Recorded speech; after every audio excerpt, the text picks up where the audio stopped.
welcome inside Dodger Stadium. I'm Kelly Tennant. The Dodgers are hot, but it's pretty hot here at the field. I wanted to let you guys know it's about 93 degrees down here, but it feels like 95. It's about 37% humidity. There's a heat advisory until about 11 p.m., so these guys definitely trying to stay hydrated. Joe, I kind of feel like this is a warm-up for Miami for our All-Stars. At least there's a roof there to keep them cooled off in if they need to. Clayton Kershaw takes it here on a swelteringly hot day. Record temperatures this weekend in downtown Los Angeles. Dodgers red hot themselves. Best record in baseball after their 5th consecutive win yesterday. They're 25th out of their last 29. And ready to face off with the Royals one more time. Here's Kansas City's starting lineup. Whit Merrifield will lead it off for the 3rd time this weekend. And Ramon Torres starting for the All-Star Mike Moustakas at 3rd. Kane is in center. Hosmer at 1st. Jorge Bonifacio starts in right with Alcides Escobar at short. Jorge Soler draws the start in left. Sal Perez, the other All-Star position player, has the afternoon off as well. The former Dodger Drew Butera doing the catching. Kershaw trying to become the first Dodger since Sandy Koufax in 1966 to get a 14th win before the break. And his strategy and MO on a daily basis is to attack and throw strikes. Well, his everyday players behind him today will appreciate that. In this heat, he wants to get them in and out of the sun as quick as possible, get these Royals out, and he'll probably use his fastball an awful lot. It's one of the better averages against he's had with a fastball in the first half of a season. And the reason is, as he's throwing it to both sides of the plate now. Used to default to the fastball into righties all the time and just bury people, get ground outs and strikeouts in there. But now using the outside lane also, and now they don't have any idea when he throws the #1 which side of the plate it's going to be on. Speaking of Sandy Koufax, he's been here all weekend. There he is taking this one in. He won 15 games before the break in that 1966 season, the last of his Hall of Fame career. Drysdale a few years before that. Koufax the year before that, won 15 before the break as well. And Kershaw trying to join that company with a 14th win of the first half. Merrifield stands in, and the final game of the first half is underway with a high fly ball to left. He went after the first pitch earlier this week and homered against Felix Hernandez on it, but on this one he flies out to Chris Taylor, and off we go. Closed captioning today brought to you by Wiener Schnitzel. Third baseman number 46, Ramon Torres. Now the Royals, having dropped the first 2 games of this series, it's only the 2nd time in the last month that they've lost back-to-back games. And Ned Yost's team has gone from looking like they were finished early to charging right back into the race. That's ball 1 on Ramon Torres. Dodgers going for another sweep. They have been so hot, and they've been beating good teams and also hot teams. 1 ball and 1 strike. This would be their 10th sweep of the first half. It'd be their 6th sweep out of the last 9 series. 1-2.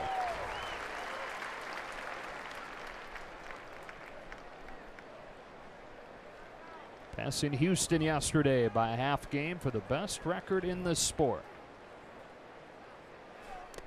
2-2. 6 representatives on the All-Star team, and they will all head to Miami. And what a benefit for the Dodgers to open the second half in Miami also. So the wear and tear on the players, not as much of those guys that get to go to the All-Star game. Kershaw's first strikeout of the day comes on a slider and gets Torres. 2 out. Breaking ball up. He wanted it a little lower, but it still had the late sharp break. Almost acted like a cutter.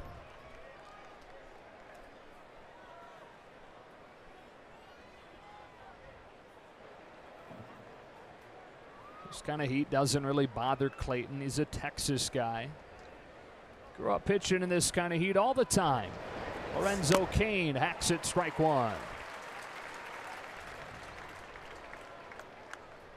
Kane struggling on this trip, even though over the last month and a half or so the numbers are good. He's 2 for 19 on this 6-game West Coast road trip. Royals had swept 3 from the Mariners to open the trip before coming down here and losing the first 2. Overall, the best team in the American League over the last month.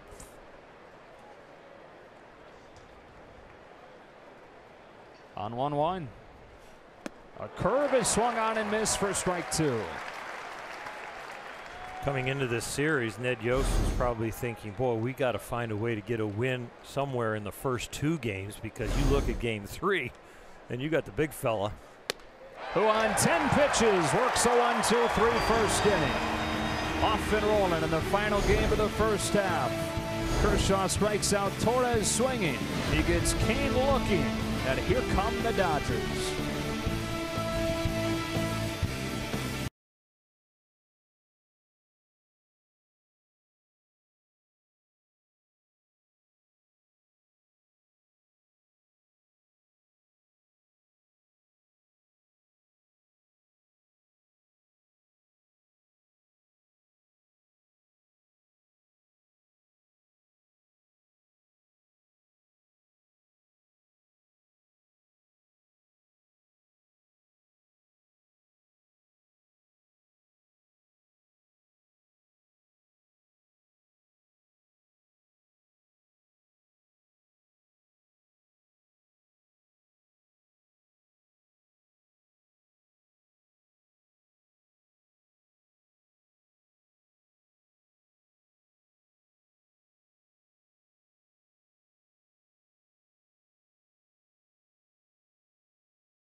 Here is the lineup that Dave Roberts sends out, with Logan Forsythe leading it off. Then Chris Taylor, Corey Seager getting the day off out of the 2 spot.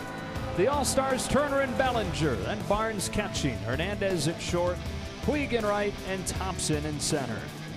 28-year-old Danny Duffy, who is from Lompoc, California, about 150 miles from here at Dodger Stadium. And like so many that grew up around there and in Southern California, he grew up a die-hard Dodger fan. Starts his day with a pitch to Logan Forsythe low. Dodgers are going to see predominantly a fastball slider change from Duffy. A big swing and miss year last year, but this year they don't really swing and miss at the slider and the change quite as much. A lot more balls being put in play. One of those guys that always works out of the stretch. 1 ball and 1 strike.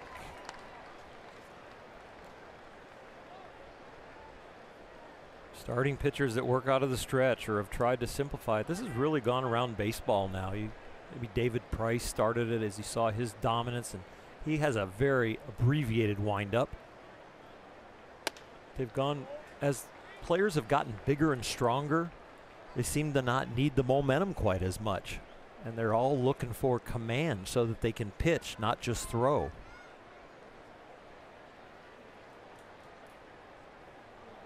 Duffy going inside with a 2-1 and missing with ball 3.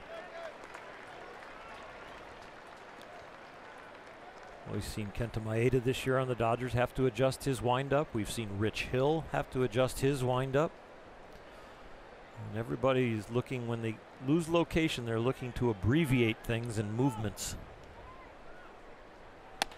Full count. This is the 13th start of the year for Duffy, but only his 2nd since missing all of June with an oblique injury. 5 2/3 got the win in his first start back. That was Tuesday in Seattle. Held the Mariners to only 2 runs. His full count pitch to Forsythe is fouled back.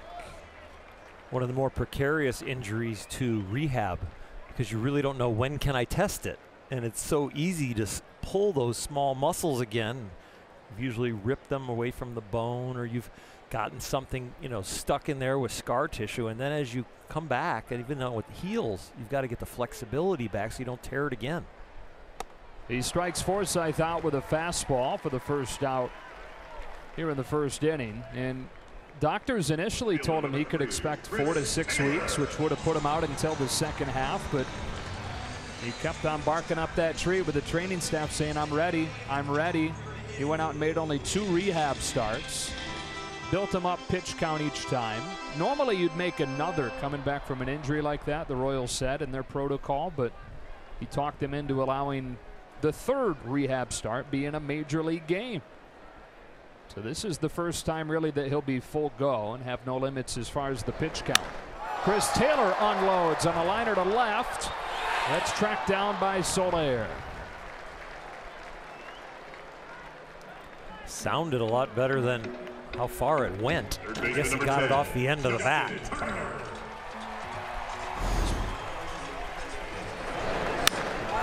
Just listen to that at real speed. It's like, wow, even Chris Taylor thought he caught that a little better than it was, but there is some wind today. A little bit of a breeze coming in from left. Thank God. Exactly. Because you would figure on a day that is this hot, the ball would travel well. Although it's pretty humid too, which tends to limit how the ball flies. With 2 outs, Justin Turner looks at strike 1. Heading into the All-Star break after today, and he'll have the highest average for a Dodger entering the All-Star break since Mike Piazza. Turner hitting .375 to lead baseball. It's a high fly ball to center. Lorenzo Cain back. Justin Turner, exclamation on the first half.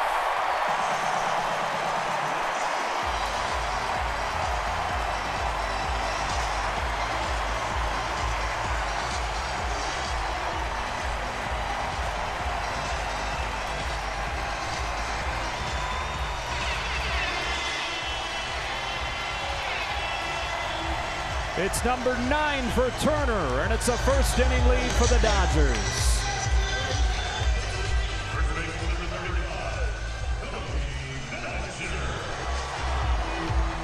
High fives all around. Dodger dugout lit up with the same excitement they have had most of the first half.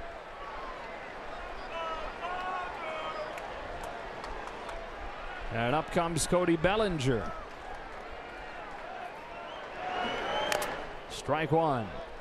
Take a look at the Audi pitch cast here. Number 10 hitting his number 9. It's such a smooth swing.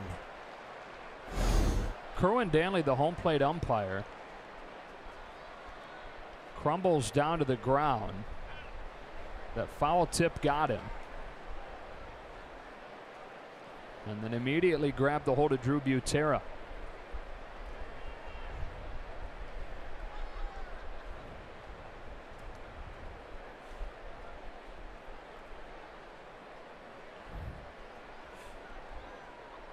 The foul tips seem to hit his mask, but boy, if it gets you in the wrong place, even on the mask, it can be shocking and impactful. Foul tip deflected off the glove and then onto the front of the mask by his left eye.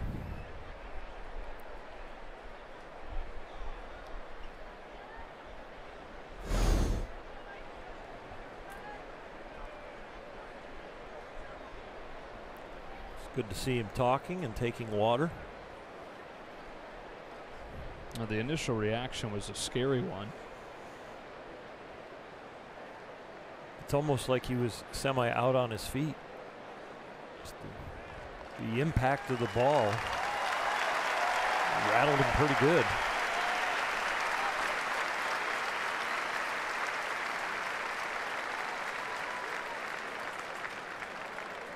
Now he's convincing everybody he's okay to continue. Yeah, I think he's saying, I'll work, I'll work. Listen.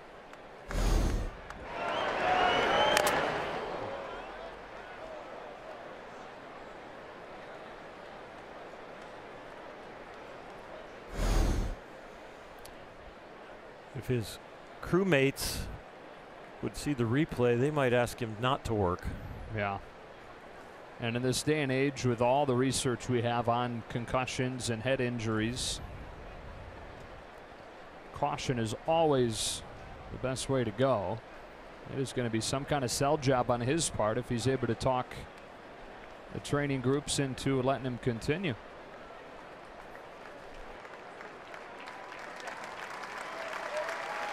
Wow.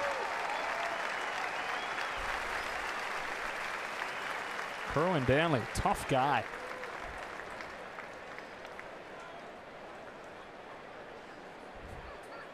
You let him look at a pitch or two, just like if we had an injured player, pitcher or catcher.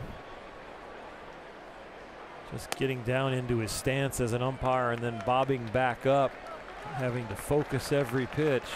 See how kind of endurance he has today in this heat also. It's a Los Angeles native, 56 years old, and you've talked about a lot of umpires being former baseball players at lower levels. We actually played baseball at San Diego State. He's a teammate of Tony Gwynn's there. So he remains in the game. And 0-1 pitch to Cody Bellinger is hit on the ground as second. But Merrifield will throw him out, and 1 pitch later, Kerwin Danley gets to rest for a little bit.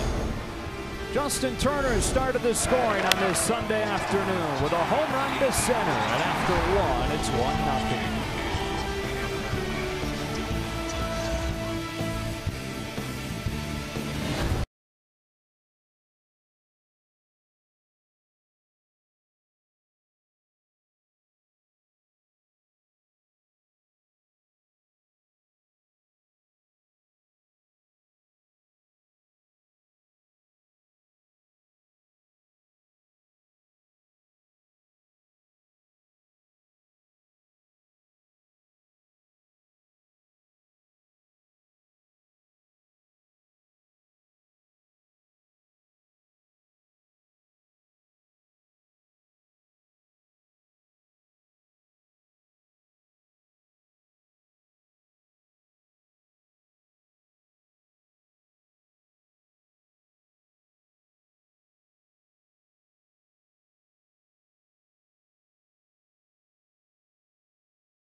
Final game of the first half. The Dodgers at 60-29 lead the division by 6.5 games. Seems like it was just yesterday they were chasing the Rockies and glancing a step behind them at the Diamondbacks. Swept both of those teams during this run.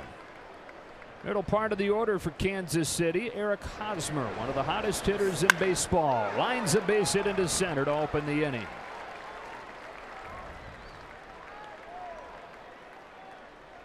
Looks like both teams got the memo about it's hot out today. It's the last game of the first half. Let's have everybody hacking. And as a pitcher, Clayton is always expecting people to swing early because he throws so many strikes.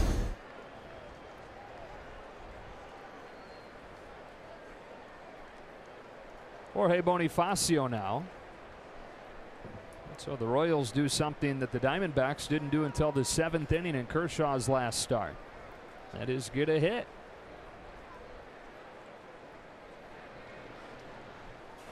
Finished off 7 innings in that game, allowed 2 hits, struck out 11, It's one of those things where Dave Roberts is starting to feel some butterflies, some knots in his stomach about what he was going to do with Kershaw because the pitch count was getting so high. It was going to take a lot of early outs within counts to give him any kind of chance to get a no-hitter on that night. That one's a little bit high, and it's 1-1. Ended up going 7, giving up 2 hits. And it was the 30th time in his career, believe it or not, that he's given up 2 hits or less in an outing. No matter where you turn with Clayton, the statistics are impressive. 1-2.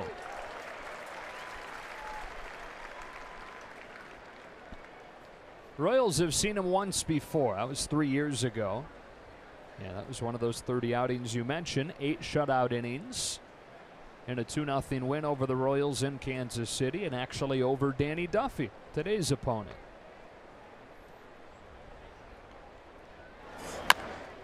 Tap back to the mound. Kershaw lunges to get it. Bonifacio the first out of the inning. RBI Baseball 2017 is out for Xbox One, PS4, iOS, and Android. Enjoy fast up and play MLB action packed with all your favorite MLB teams, players, ballparks, and much more. Learn more at RBIGame.com. Here's another parallel from that 2014 Kershaw against Duffy. The Dodgers got a run in the first inning from Justin Turner. But in that game, he was hitting leadoff. He tripled to start the game and scored on a base hit from Adrian Gonzalez. In this one, he drove himself in with a homer to center. Runner at second with 1 out, Alcides Escobar. Strike 1.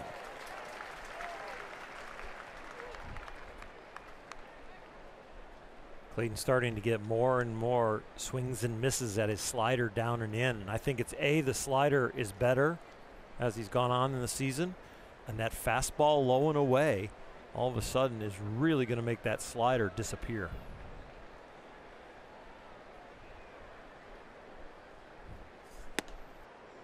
That fastball's low, and it's 1-1. Escobar dead last among qualified hitters and on base percentage, but he's doing a whole lot better than he was early on this year. In fact, over the last month, he's hitting .340. The fact that he's still dead last and on base shows you what kind of a hole he dug himself. That's a strike, and it's 1-2. Now the last batter, Bonifacio, that fastball away, that's a guy looking for the ball in, either the slider or the fastball in, and you see what kind of swing Clayton gets on it now that he uses both sides of the plate.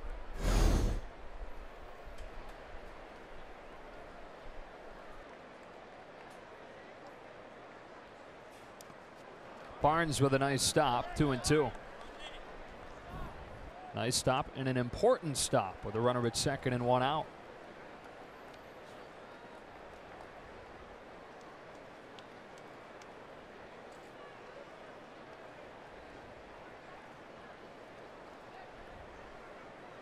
By the way, Dave Roberts telling the media before the game that he met with Yasmani Grandal, who had the contusion on the hand, and the swelling is down. He's available today. Escobar down swinging on a back foot slider for the second out. Dave Roberts wanted to get Yasmani another day, at least heading into the All-Star break. Kansas City doesn't walk much. They swing an awful lot. They usually make a lot of contact, but with Clayton Kershaw's stuff and their swinging, this could be a big strikeout game for him.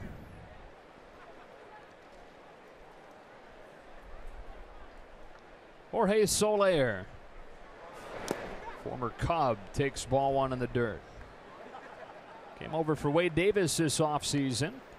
Davis, the only Cubs All-Star. Soler, meanwhile, missed the first month with an injury, spent June in the minors, and is 5 for 30 since coming back up.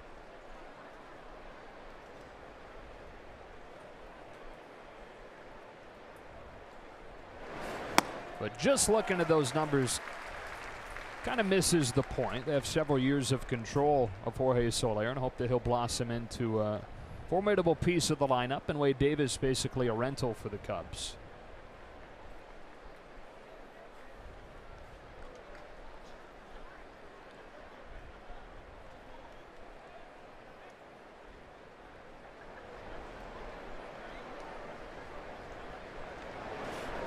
Curve, and he's locked up. Can't pull the trigger. 1-2.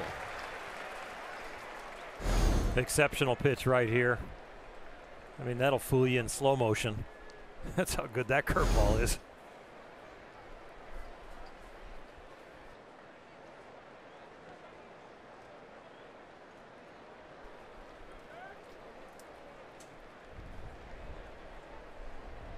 Three Ks for Kershaw so far. 2 on the slider, 1 on a fastball. On this 1-2. Back to the fastball to get it. Kershaw pitches around the leadoff single to the bottom of the second. 1-0.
Nothing. Kerwin Danley, the home plate umpire who was struck on the mask by a foul tip last inning, stayed in right after that, but he is going to leave the game.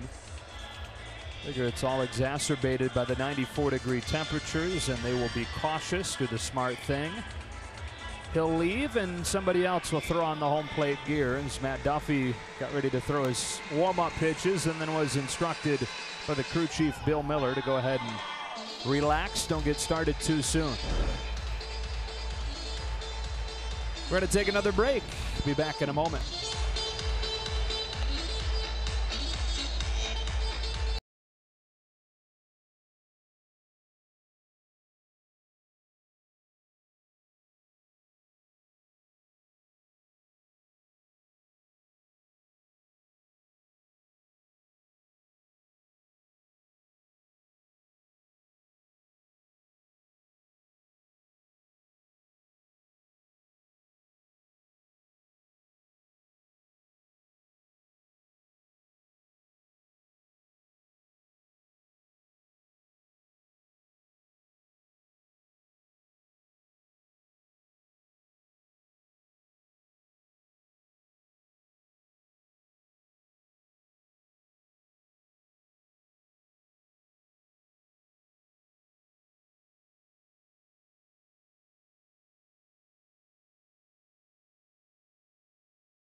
Dodgers get the gear on. That's not a simple thing. You got to essentially undress and put the gear on first, and then to put the clothes on over top of it.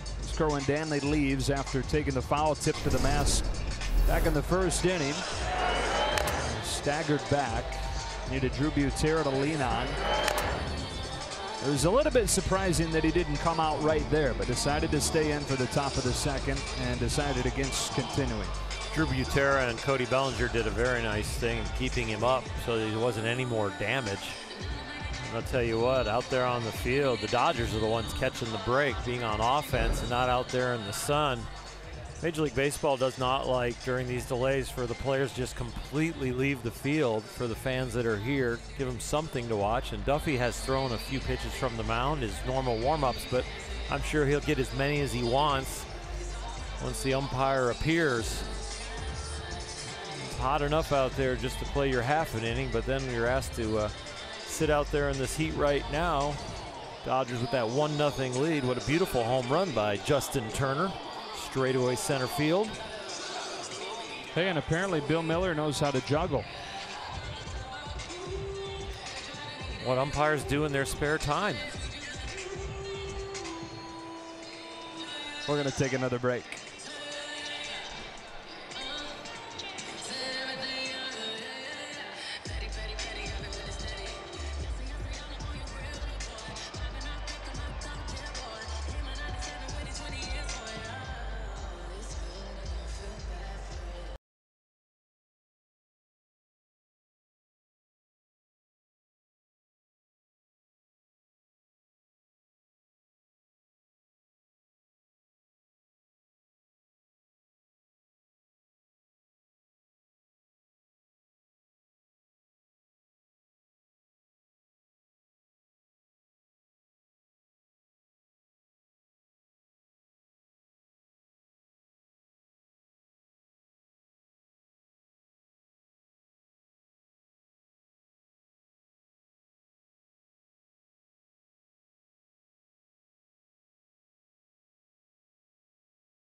We are ready to go now. Adam Hamari has the home plate umpire's gear on. Austin Barnes climbs in, and Danny Duffy throws strike one. Got a hero's welcome. Not really. 1-1. Danny Duffy took his normal warm-ups and then actually just kind of stood out there and relaxed for about 4 or 5 minutes and never took another warm-up pitch. Went from that delay to right into throwing a first pitch strike. Caught up to him on the second pitch. It's easy to stay loose in the 94-degree heat. That too. 1 ball and 2 strikes. Well, Kerwin Danley, who leaves the game after taking the foul tip off of the mask, it's actually the second time in a game at Dodger Stadium that he's had to leave after taking a ball off his mask. Barnes down swinging for the first out of the second. We mentioned that he's a Los Angeles guy. Well, back in 2008, his mom was here watching him umpire. Remember, these umpires are humans too, with families, and his mom was here and took a fastball directly off of the mask. Russell Martin just kind of fanned on it on a fastball that Brad Penny threw, and it had to be taken off the field in an ambulance. So at least in this case, he was able to continue for a half inning and then walk off under his own power. And a really scary moment back in 2008 here for him. A strike on Hernandez. In the playoffs, there are 6 umpires out there because you have one on the left field line and the right field line also. Here in the regular season, only 4, but now we're down to 3, so they cover the first base line and the third base line, of course, and they leave second base vacant until someone gets on. Then they have a rotation on who covers what base.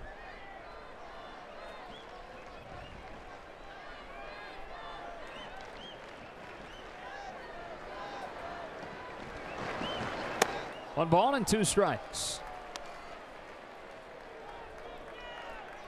Danny Duffy, 28-year-old, grew up a diehard Dodger fan in a family full of diehard Dodger fans, couple of generations worth He brings the 1-2, and Hernandez grounds it foul. Family used to come to games all the time from the earliest age. In fact, one time his family endured 7 hours of traffic to drive down from Lompoc to come to a game here, and here he is sitting in one of the second decks with his father back as a young kid. Well, normally about a 2.5-hour drive. The LA traffic got him, and probably was a sellout he was attending. 2-2. There's a room back home at the Duffy house. Prior to when he was drafted by the Royals, it was all Dodgers. So they had ticket stubs as the wallpaper. They purchased seats during the renovation, so old Dodger Stadium seats in that room.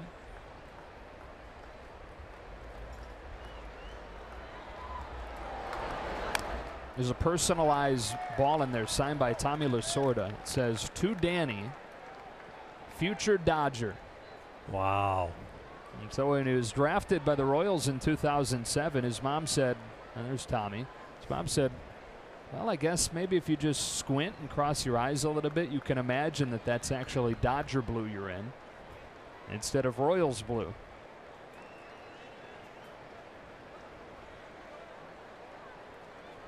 When he was 9, cried uncontrollably when the Dodgers traded Mike Piazza to the Marlins.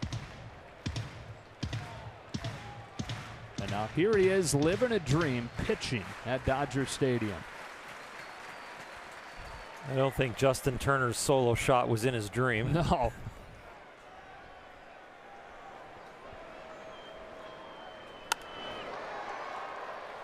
But I'll tell you what, his family grew up Dodger fans and great fans, even with the decorated room. These fans this year, the first half, have been absolutely amazing. The #1 fans in Major League Baseball, almost 2.2 million fans came through the turnstiles so far this year, averaging close to 45,000 people a game. And the players talk about it, the energy that the fans give them, the packed houses, part of the hot streak. Strike 3 called over the inside corner. That's Duffy's third, and 2 out.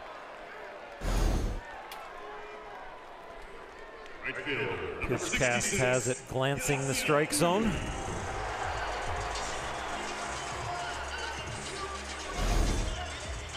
Luckily, this happened early enough in a game where there's not a zone really established by a home plate umpire before you have to adjust to a new one. But still, there's got to be some minor adjustments.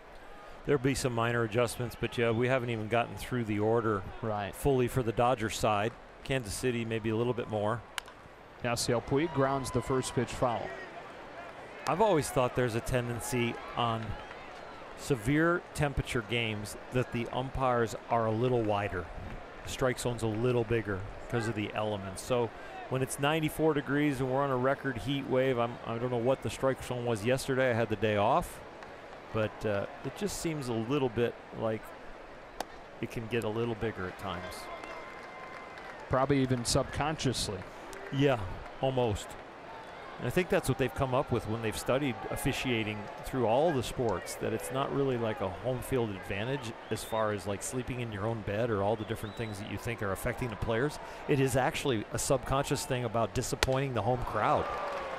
Duffy doesn't disappoint his friends and family that made the trip down from Lompoc here in the second, striking out the side.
Dodgers baseball on Sportsnet LA is brought to you by the all-new 2017 Chrysler Pacifica, the new benchmark of minivans. First indoor All-Star game was played on this date in 1968 at the Astrodome. That's Ron Santo, the Chicago Cubs, and the reason that it's kind of a nondescript photo is because not much happened in that game. National League won it 1-0 thanks to a throwing error. Drew Butera leads off the third and takes strike one from Clayton Kershaw. Willie Mays scored the lone run. Actually had been picked off. This is in the first inning. But Louis Tiant threw the ball away, so allowed him to stay on the bases, opened the door for an unearned run to score on a double play ground out. What a boring game. Not for us guys into defense, us pitchers. But for all-star games, yeah. You want to see more than that. Oh, for sure. A crack bat flare into left. Chris Taylor's there, 1 out. One hit against Kershaw through the first 2 1/3. He's K'd 4. Tries to get his 14th win to lead the majors entering the break. I'm sure the Dodgers would take one of those boring games right now and have this one finish 1-0. Yeah.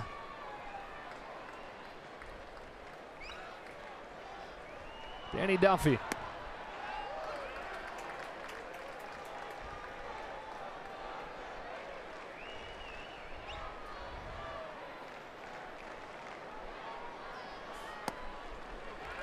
Quickly 0-2.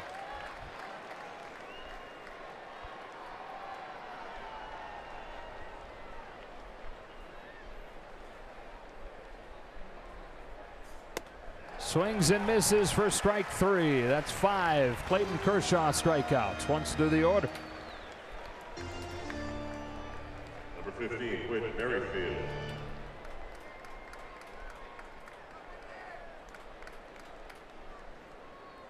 Second time through now. Here's Whit Merrifield. They didn't get much of a chance to see what Kershaw had to offer. Went after the first pitch of the game and flied it to left.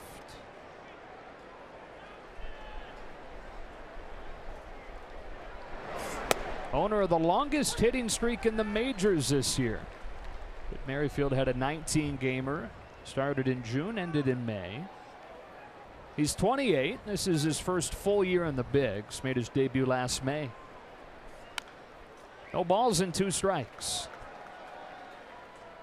Played his college ball at South Carolina, and he is a South Carolina baseball legend. Had a walk-off single to win the College World Series.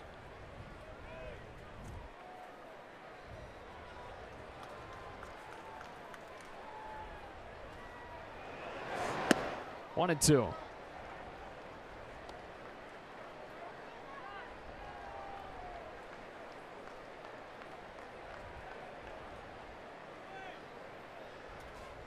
Six Ks through 3 for Clayton Kershaw. Now 23 consecutive innings without an earned run.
Dodgers with the 1-run lead. We've had a ton of All-Star talk already, but rightfully so. Earlier today, the All-Stars representing the Dodgers were presented with their All-Star jerseys from Majestic, and they also had Marines from the Port Hueneme Naval Base here to present Kenley, Corey, Cody, Alex, JT, and Clayton with their jerseys. A pretty special day getting ready for this week, guys.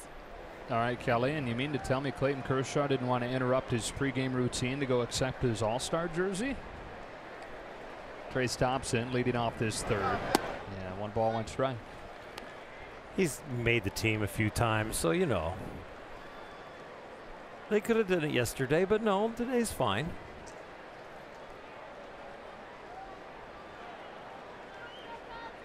Duffy struck out the side in the second. He falls behind Thompson 2-1. They could have had somebody standing on the top of the second bullpen mound holding the jersey for him and smiling, so they could have gotten a picture, and I'm sure he would have loved that. I think you better hold that thought. Yeah, not it. 2-1. That's up. 3 balls and a strike. Thompson's first action of this series. He struggled in his lone start of this homestand, striking out 3 times against Arizona.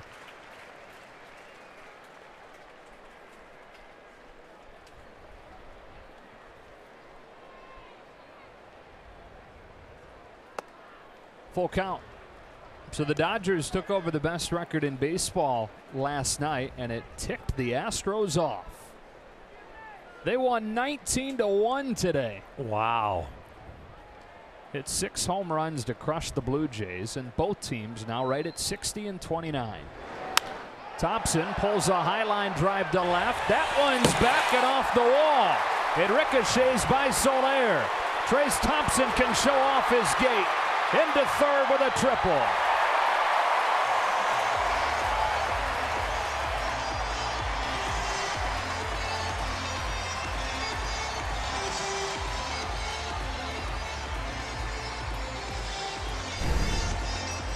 It's our Volkswagen replay here, and Trayce Thompson is the star of it with this triple. This ball gets over Soler's head. It's hit so hard, and then it's hit so hard that it hits the wall, and Karem's a long way away. Trayce could get a triple to left field. Doesn't really need that long a Karem, but that made it real easy. So now Kershaw with a man at third and nobody out. Hits the first one foul. Watch where this one hits. Almost a home run. Oh, it hits the edge of the glass there for everybody sitting in there in the bullpen. That's how you got the odd Karem from.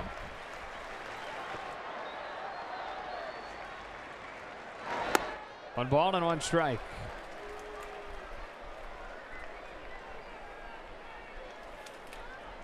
Kershaw up there trying to do what he always does at the plate. Battle and make the pitcher work. He's ahead 2-1.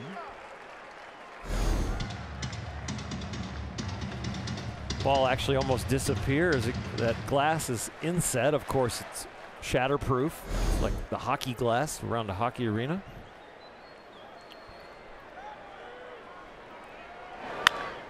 Kershaw flies it to left. Soler has a strong arm. Will Thompson test it?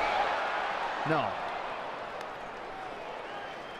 And for good reason. Kershaw the first out of the third. Number 11, Logan Forsythe.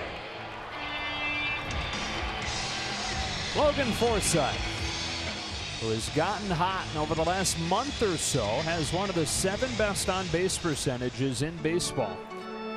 And if the 247 average is there, you know how many times he walks then to have one of the best on-base percentages. He's a great eye, and he's one of the most disciplined hitters in all of the big leagues.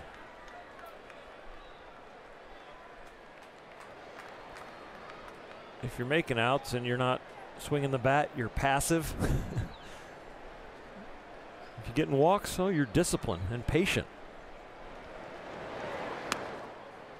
Tried a backdoor breaking ball off the glove, ball 1. Just like if you You know, if you make an aggressive base running move, you're safe. Yeah. Same move is stupid if you're out. Exactly. Infield in with a man at third. And Forsythe takes strike one. Can you see Mariano Rivera's mechanics in your head? How slow and deliberate they were? Yeah. So if he wasn't getting people out, he was like complacent. All right. But if he's getting people out, he's poised. 1-2. Amazing how those adjectives relate to results.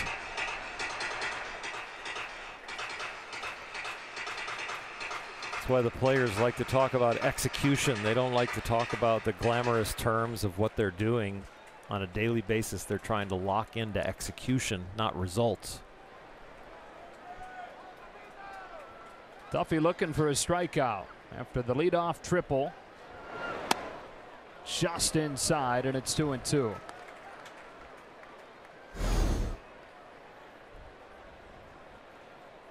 Sweeps across the plate. It was a ball before it reached it.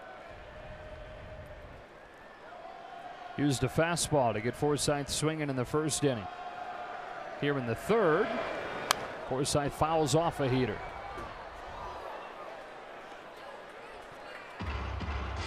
Duffy in his 7th year with Major League time. Former third-round pick, signed a big contract prior to this season, 5 years, $65 million, and so he is the ace for this team moving forward, or so they hope.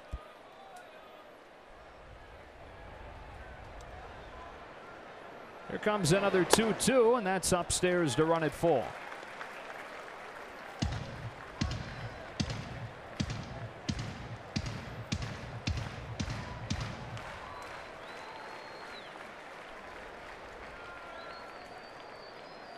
Thompson at third with one out, and Duffy to Forsythe with a payoff.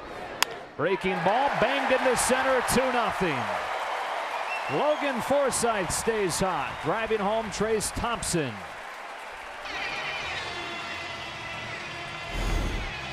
This early in the game, you tack on a second run, and it starts to feel like a dagger because Clayton Kershaw's on the mound.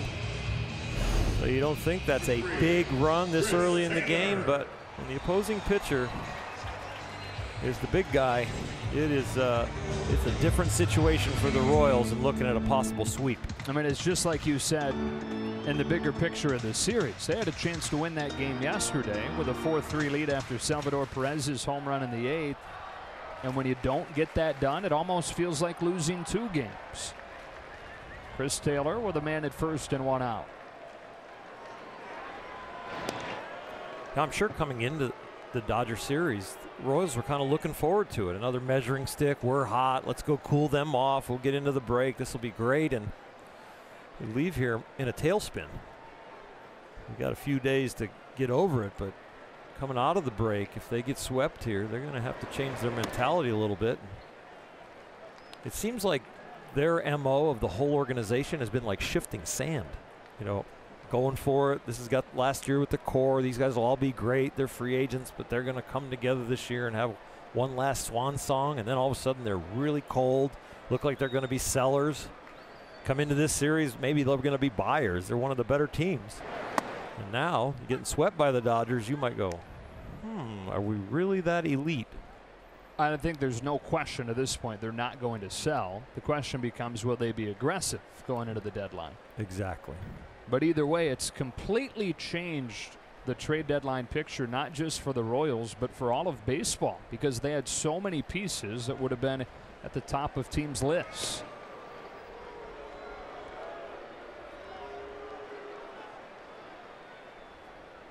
Got Hosmer at first, Kane in center, Moustakas the third baseman. It seemed like everybody had already traded him to Boston.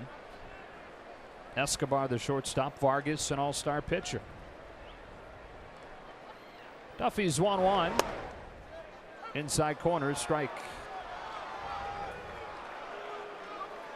Escobar might be the piece that they can sign back the cheapest. There might not be a market for him, so he would be the highest valued guy that they would trade, because I think they would have their eye on trying to keep him. And Hosmer and Moustakas, who knows, and Kane, because their value could be huge in trying to get them to come back and be part of the core. Taylor strikes out swinging. It's Duffy's fifth. With 2 outs, Justin Turner comes up, and we look back at the Carls cam on his first inning home run. Ball out and away from him, and he just extends and hits it a long, long way. That's into the wind and through the humidity today. That ball was crushed.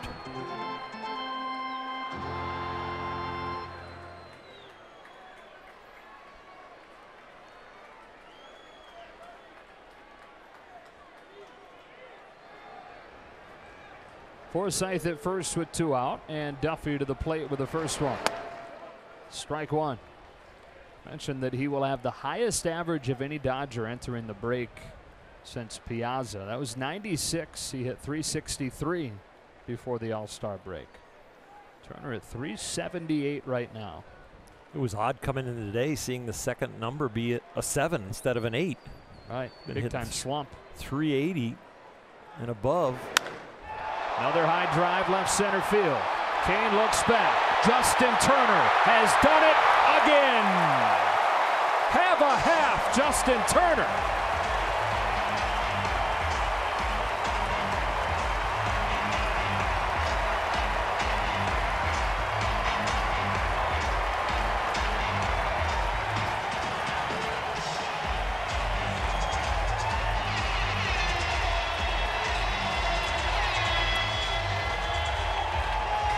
Fans got it right when they voted him into the All-Star game, because it would be embarrassing to have this game on the last day of the first half and not be an All-Star with his statistics.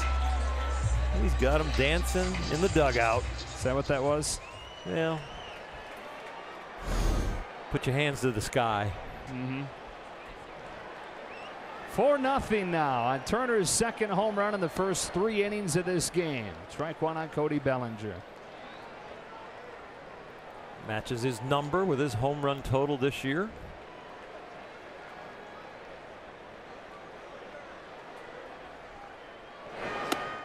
Ball on a strike on Bellinger. 9 of those 10 home runs coming since his DL stint, so in the last month plus. His theory on hitting is to try and get the ball in the air, and last year, as the weather heated up, that's when his power heated up. Bellinger cracks a bouncer to second. Merrifield will just barely get it to first in time to finish the inning. Dave Roberts holding this thing up. They want to head to the phone and make sure.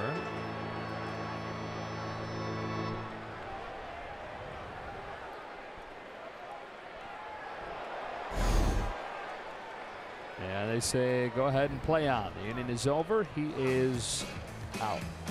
So is the ball Justin Turner hit. His second home run of the afternoon.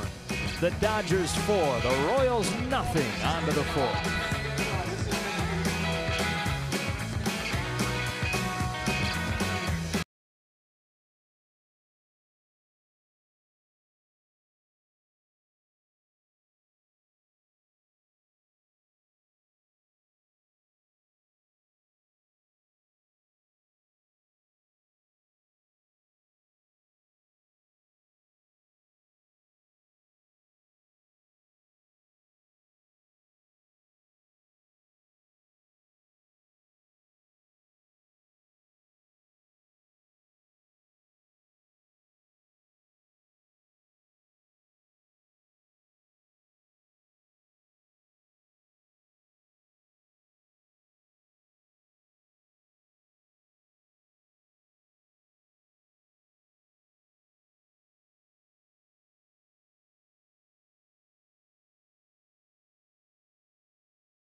television booth. Pepe and Fernando. And our Coors Light Cold Hard Facts. Which batters did Fernando strike out in succession in the '86 All-Star Game? 5 in a row. And we're going to quiz Hershiser on this, see how many he can come up with. He's shaking his head like, ah. Give me some time. There's some good names on the list. You start throwing out some of the best names from that era, you got a good chance. Ramon Torres takes ball 1 from Kershaw. I think one was a manager of the Dodgers at one point. That would be Don Mattingly. Was Bo Jackson in there? It was not. Okay. I don't know. Who else you got? Cal Ripken. Oh, That'd wow. be the other headliner of the group, I guess.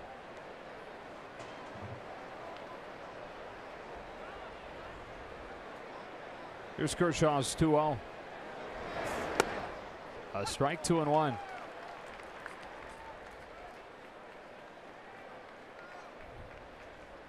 Lou Whitaker of the Tigers was part of that string.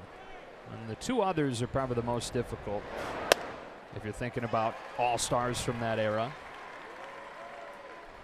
Jesse Barfield of the Blue Jays. Ted Higuera of the Brewers. Those 5 guys in a row. Fernando struck them out in the 1986 All-Star Game.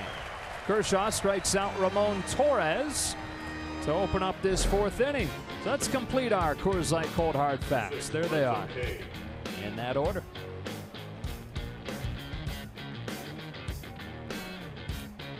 Strikeouts a theme right now because Kershaw has 7 of them through 3 1/3, and Lorenzo Cain comes up.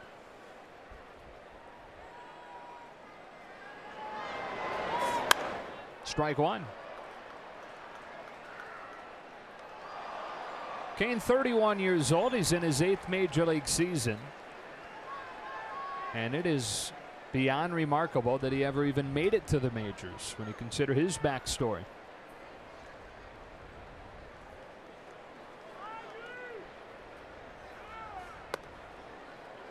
That's outside, ball 1.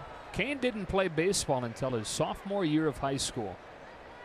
Only reason that he decided to take it up was he was cut from the basketball team, and his mom wouldn't let him play football. Curveball ripped to left, a base hit down the line. Cain with a 1-out single. First round of batting practice he took at his first practice, he had his hands the wrong way. So he had the left hand over the right hand. Didn't know many of the rules, didn't even have a glove, and so the coach before they started practice said, hey, go down to the old field house. There's a closet in there with a bunch of old equipment. Pick out a glove, come back, and we'll see what you got. So he goes and grabs a glove, comes back out, and they're taking fly balls at this point. Catches one, pulls the glove off his right hand, and throws it in with his right hand. And he said, Coach, I think if I get one of these from my other hand, I can get it into you a lot faster. So he didn't even know which glove to pick out. Right. 1 ball to no strikes on Eric Hosmer. So he went back down into the field house and got a right-hander's glove, which makes sense because he's a right-hander. 2-0. With just raw athletic ability. And you combine that with an incredible work ethic. He used to stay after practice almost every day taking fly balls. Spent his lunch hour in the batting cage. Hundreds of rips. A 2-0. Hosmer drills a fly ball to left center field. That thing carries well. Thompson leaps. It's gone. Eric Hosmer goes the other way with a 2-run homer, and it's a 4-2 game. I'm not sure, but I think Trace Thompson got leather on this one. He is very disappointed he didn't catch this. He might have caught some leather, and then the wall, the impact with the wall jarred it loose. He was very close to leaping over the wall and robbing this. Hosmer looking at it like, did I get it? Let's see where it is. Oh, just out of his reach. If it hit leather, it was just the strings. Trace is tall and can leap. Both of these center fielders today. Lorenzo Cain can really get up. Jorge Bonifacio with a ground ball to third. Justin Turner gets him, 2 gone. So that snaps a string of 23 innings in a row without an earned run for Kershaw, which had started after the home runs that New York hit against him. Remember, Kershaw hit 4 home runs against Kershaw and then ripped off those 3 starts in a row without allowing an earned run before here.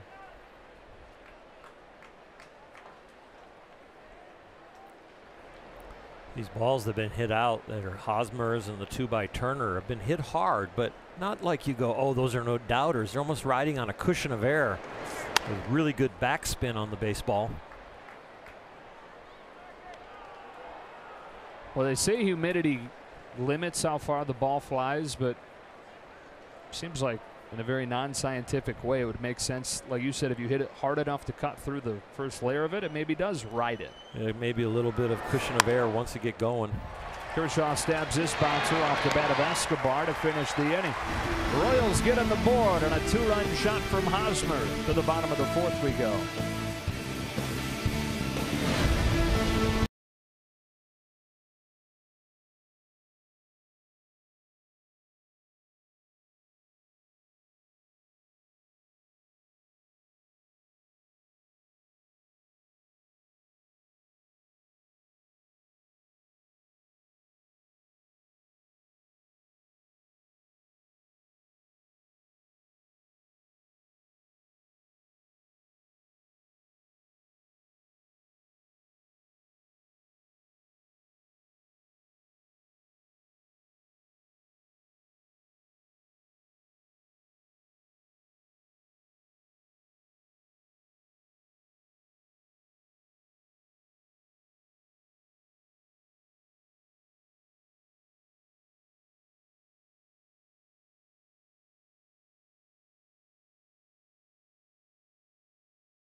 Dodgers baseball on Sportsnet LA is brought to you by Cricket Wireless.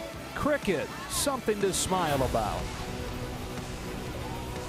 Those kids were hosted by our company Sportsnet LA, Spectrum Sportsnet LA, and a group of youngsters from some undersourced areas, communities here, young men that they're trying to not only have them be student athletes, which they are, but give them experiences around Dodger Stadium here and meet and greet a lot of different people, some of the players.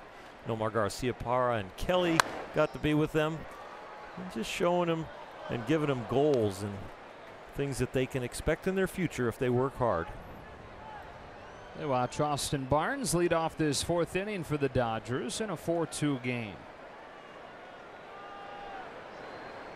Duffy went through this part of the order in the 2nd in order, all on strikeouts.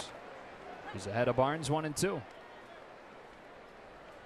When Duffy was young, he was one of the littlest kids. High school freshman, he was 5 foot 4 inches, and his fastball barely touched 70. Not that that's slow for a freshman, but it's certainly not big league. There's a little crack bat pop on the left side of the infield, caught by Torres. Had a growth spurt when he was a sophomore, and by the time he was finished up with high school, he was a 3rd-round pick.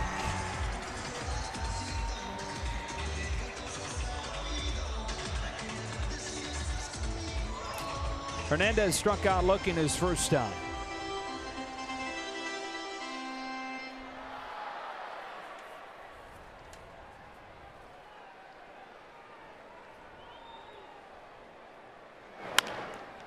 Cracks a ground ball to the hole. It's short, and it sneaks by Escobar for a one-out single.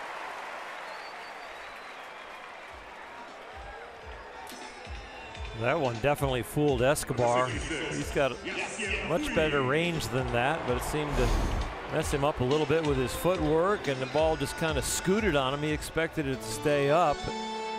They ask you to keep your glove down in the infield, and he broke that rule right there.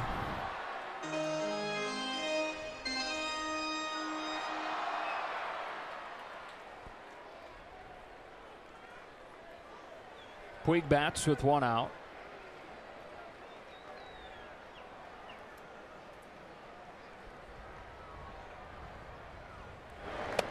Off speed, strike one. Kike needed that hit. He was 0 for 9 coming into that at bat on this homestand.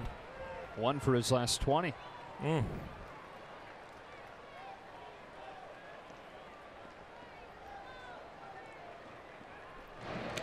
All-Star break coming at a good time for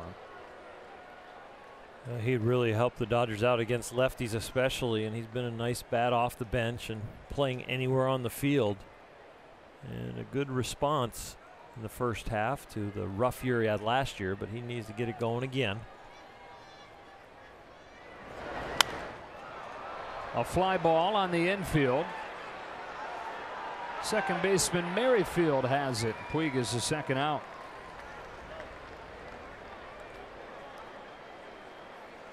What are you going to do over the break? Take a little trip. Where are you going? Santa Barbara. It's going to be beautiful. Yeah, and you'll head to Hawaii for like 9 weeks. Going to Hawaii for 6 days. Here's Thompson, who tripled his first time and came in to score on Forsythe's base hit. Are you trying to force me into retirement? Send me there for 9 weeks? No. Just want you to be able to relax. Relax, yeah. Hit down the right field line. That will peel into the seats. Strike one. Dodgers will open the second half next week in Miami. 3 games there, Friday through Sunday.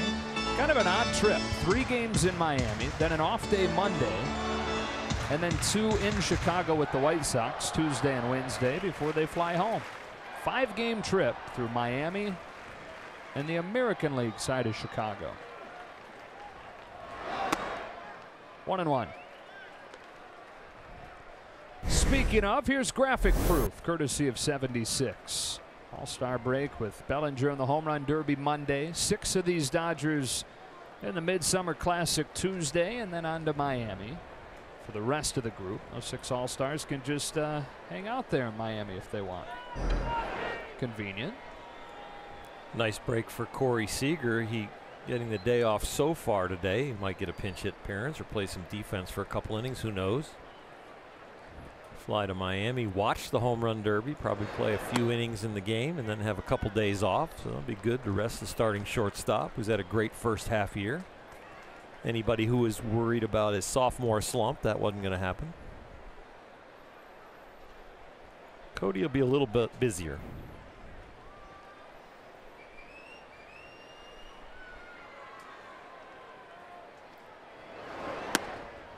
Two and two. Home Run Derby Monday. Game Tuesday. 22nd birthday Thursday. Family and parents there the whole time.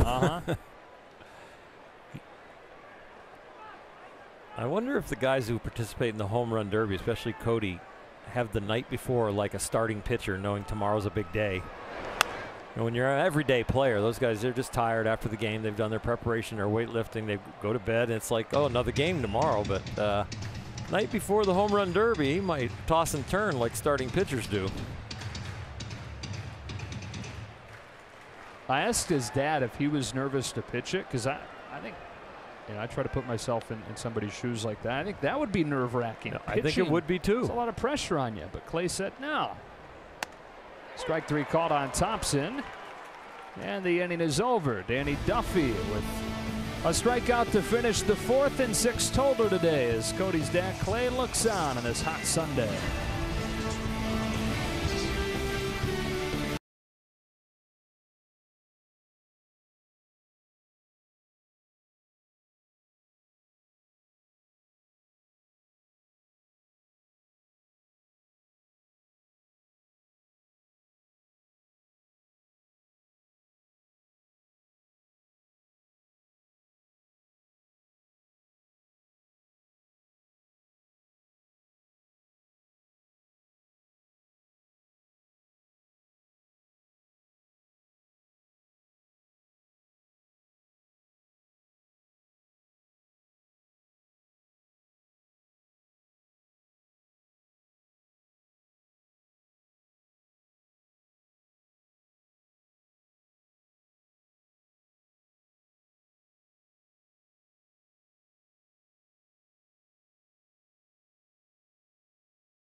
Sportsnet LA is brought to you by your Southern California Toyota dealers. Get the Toyota truck of your dreams at Toyota's Summer Drive Sales Event. On this date, 1991, Cal Ripken with a 3-run homer to help the American League defeat the National League, and he got the MVP of that game. All-Star game coming up in Miami just a couple of days. Clayton Kershaw will represent the National League, although will not pitch. He said all along his priority is with the Dodgers, and his schedule had him lined up to pitch today. 23 swings of those pitches that he has thrown, and 12 of them swings and misses, and he's got the K-ball working, especially the slider. 8 swings and misses on the slider today. Bottom part of the order coming up. Jorge Soler to lead off the 5th for Kansas City.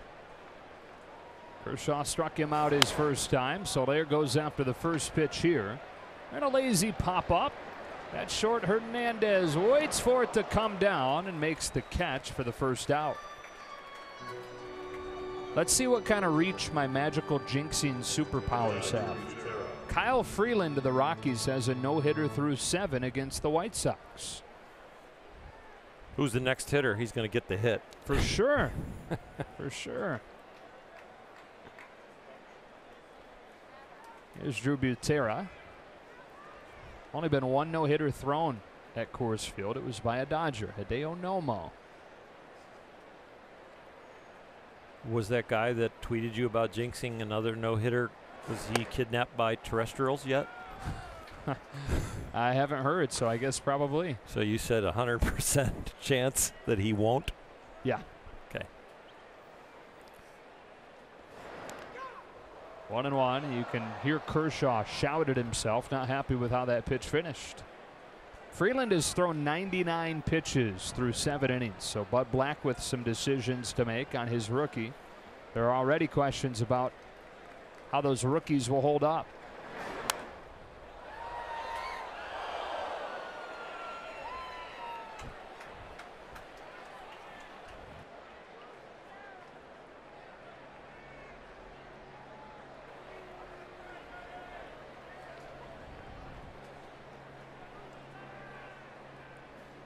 Butera pulls it to Turner, who catches it on the fly. 2 gone.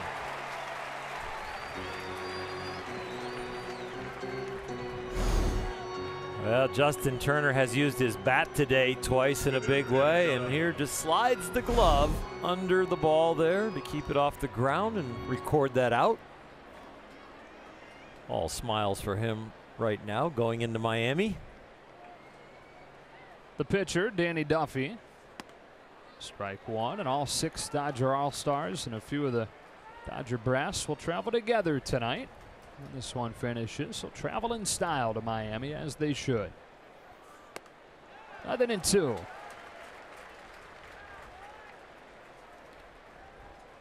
It's a lot better plane ride when you're happy after a win, so that responsibility on Mr. Kershaw's shoulders right now. That's bounced up the middle. Danny Duffy with a base hit to center.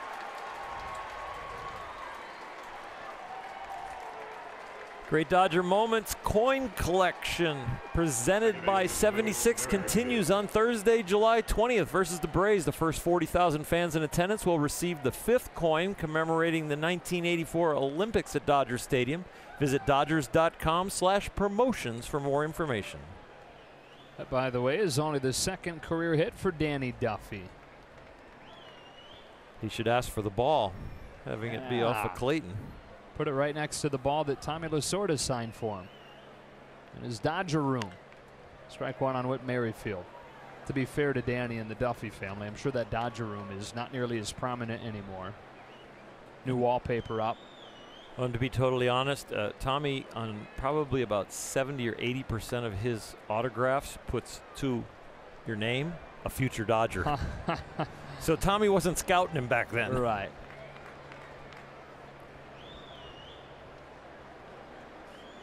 Big curve. Merrifield stood no shot. 0-2. I thought it was really odd one spring training. I asked Tommy for an autograph, and it was for my own collection. He put a future Dodger. That's great.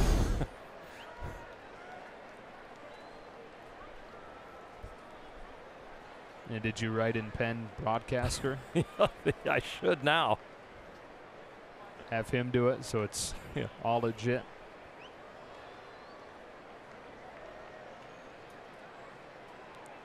I've never gotten an autograph from him, though, that has his Hall of Fame year. He puts his Hall of Fame year on his autographs now.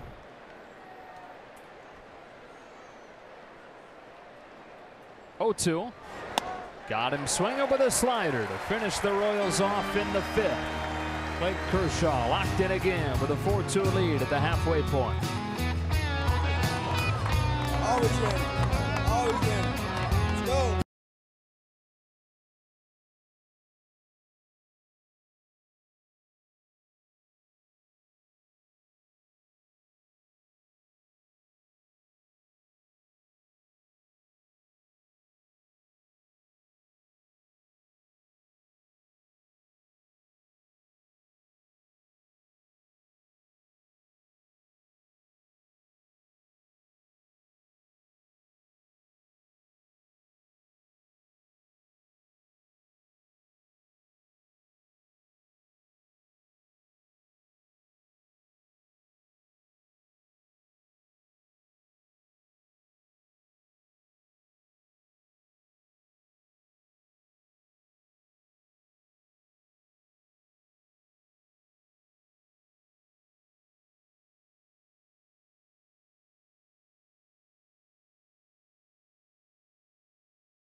All new Backstage Dodgers on Friday. Go behind the scenes of the record-breaking rally to get Justin Turner to his first All-Star game. And Cody Bellinger prepares for the Midsummer Classic.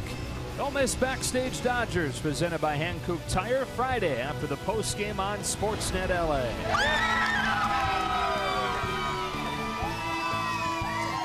That'll be after game 1 of the second half in Miami. Joe Davis, Or Hershiser, Kelly Tennant. Back here at Dodger Stadium, final game of the first half. Clayton Kershaw leads off the inning, and Danny Duffy throws him a strike.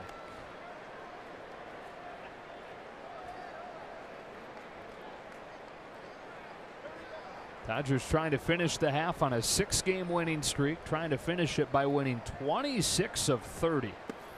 Nothing in 2.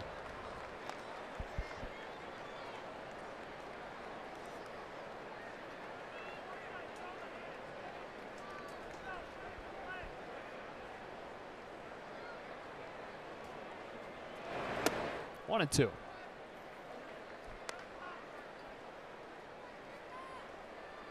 Clayton just trying to make him work. That's his main goal up there. Yes, to get a hit, but to be a pain.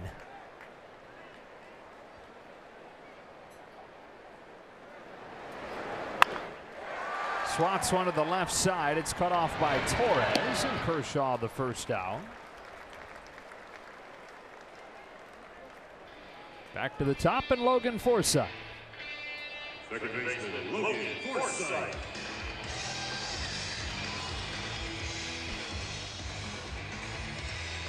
We've got the no-hitter on our TV up here with Colorado and Chicago going on, watching Kyle Freeland try to pull that off. Got it on TV here in the booth, and we saw during the break Bud Black going up and talking to Kyle Freeland.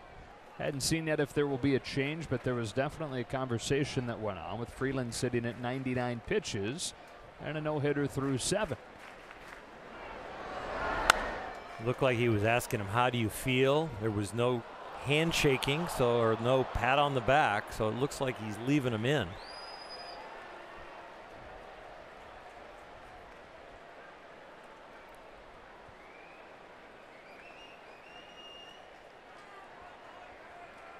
Duffy to Forsythe with the 0-1. Strike two.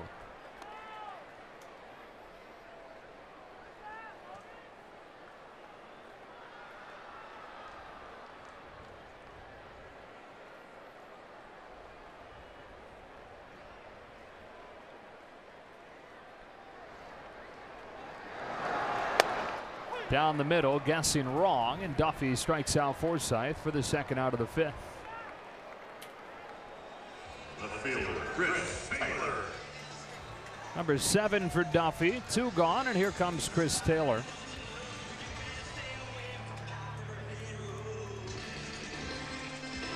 Somebody tweeted at me today and said Chris Taylor has been the 6th man of the year for the Dodgers. I thought that was a great way to look at it. It is a great way. You know, there's 6 All-Stars going off, and I know 6th man, he's relating to basketball, but this guy has been a star on this team and carried this team at times.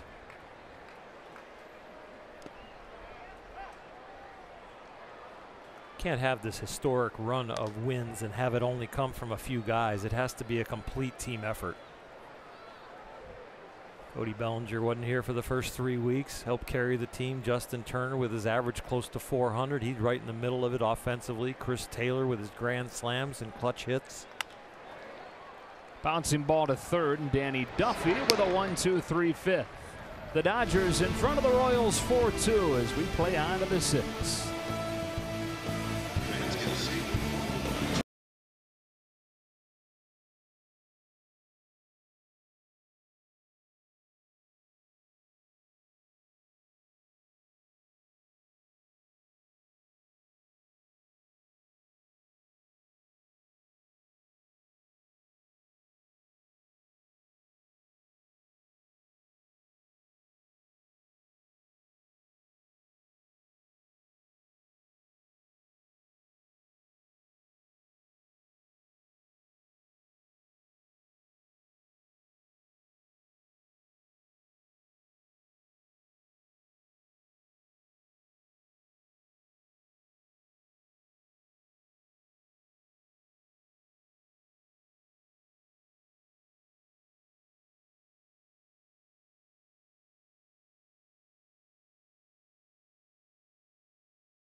Dodgers in front of the Royals 4-2 on to the 6th inning, and we look at our Morongo Casino slow-mo cam. Clayton Kershaw already 8 strikeouts in this one.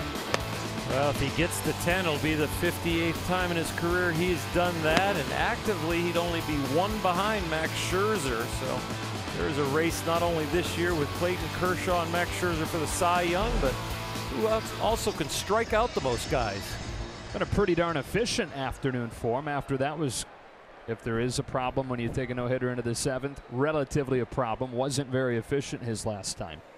If he had that no-hitter going right now, there would be no aches and pains in Dave Roberts' belly. That's a strike on Ramon Torres. Dave admitted to knots in his stomach in the last Kershaw start.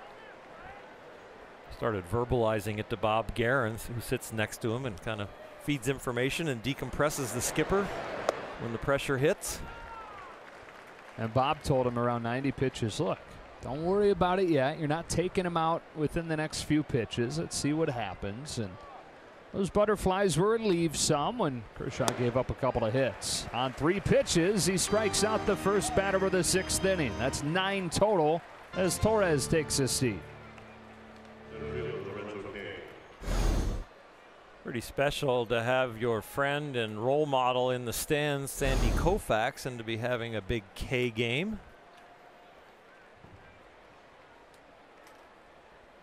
Here's Kane.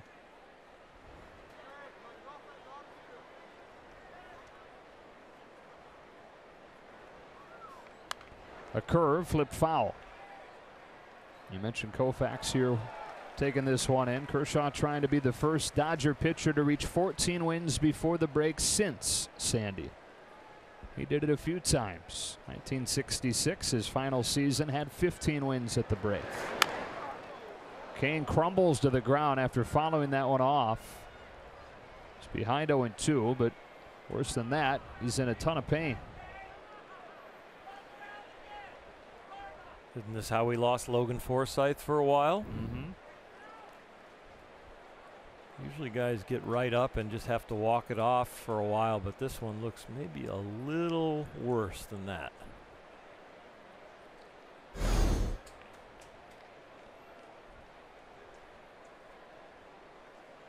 It wasn't his foot, it was his knee.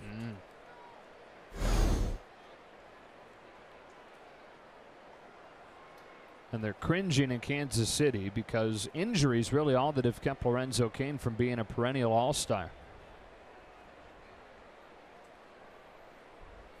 He's missed on average 40 games a season the last 4 years. His 60 games last year, hamstring and wrist issues.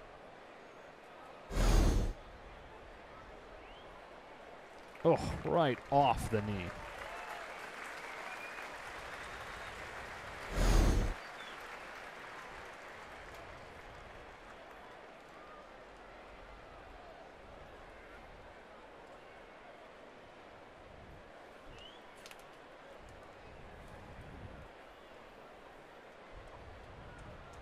Seeing how it feels to walk it off.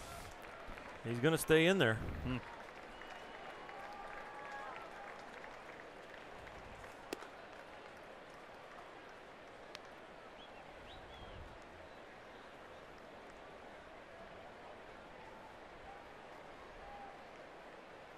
Couple of theories if you're Clayton Kershaw.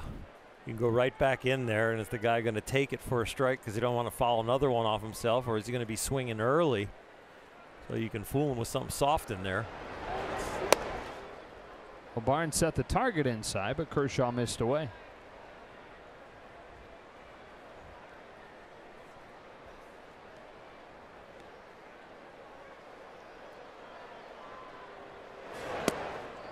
Two and two.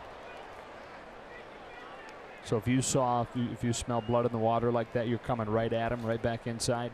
A lot of times, like for Clayton, I would have thought about a slider down and in right there by his knee and toes again.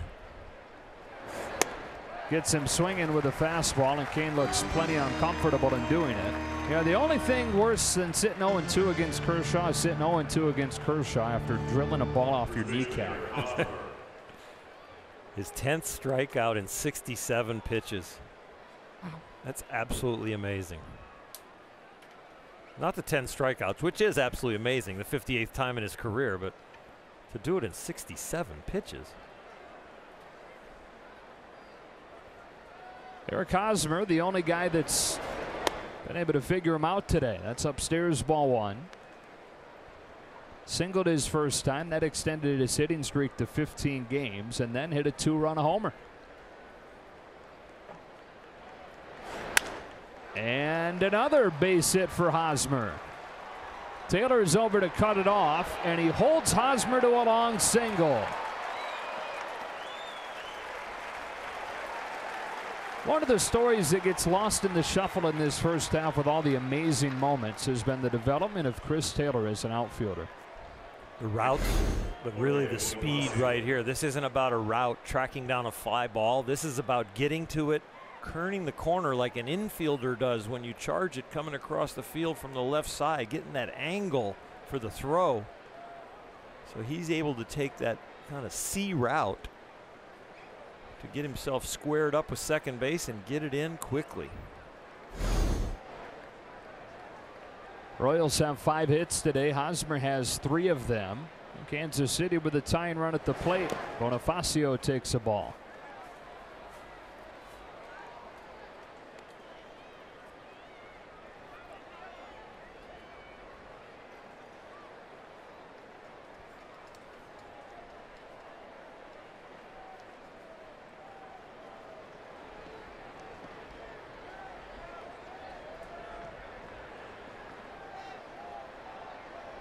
The rookie Bonifacio swings and misses, strike one. It's only 24. Signed out of the Dominican Republic. The general manager of the Royals went to the Dominican himself to watch Bonifacio work out. His build and his athleticism weren't that impressive to Moore, but couldn't ignore his ability to hit. Over the top of a curve, 1-2.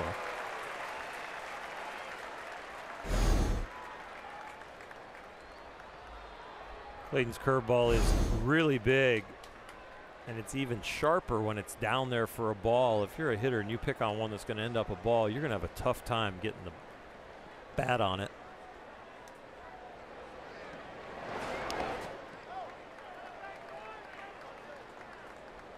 Clayton, such a perfectionist. You see that reaction there?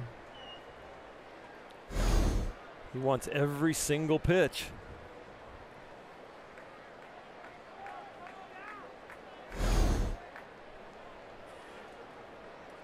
See what he goes with on 2-2. Public enemy number one. 11 strikeouts for Clayton Kershaw. Justin Turner already with a pair of home runs under his belt. A lead off the bottom of the sixth when you come back.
I am down here with my friend Ty. I just wanted to show you, kids are going to get this awesome Corey Seager replica bat as they leave the stadium today. Ty, are you so excited to get this bat? Corey Seager is my favorite player. That's awesome. So all the kids have this to look forward to. Ty, thanks for joining me. Joe?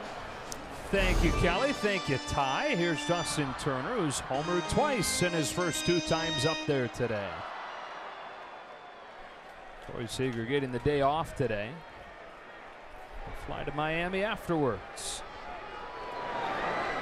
Ball one from Danny Duffy. By the way, Kyle Freeland, who we've been updating you on in Colorado with a no-hitter through 7, just hit for himself in the bottom of the 7th and single. That inning has been going forever, though. And when you mentioned it the first time, what, about 15, 20 minutes ago? It was the 7th. Yeah, it still is. They've scored 2 or 3 this inning, and they still have first and second 2 out. And the opposite number of Cody Bellinger in the home run derbies at the plate, Charlie Blackmon.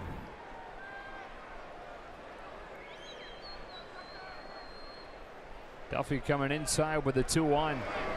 Turner with a home run cut, 2-2.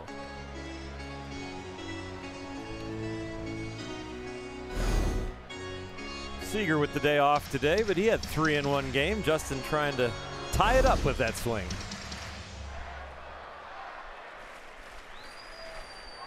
Bellinger and Barnes to follow here in the 6th. Duffy's 2-2. Turner strikes out swinging. Before the first swing, make your picks for the T-Mobile Home Run Derby Bracket Challenge. And with a little luck, you and 3 friends may be going to the World Series thanks to T-Mobile. Make your picks at MLB.com/bracket challenge.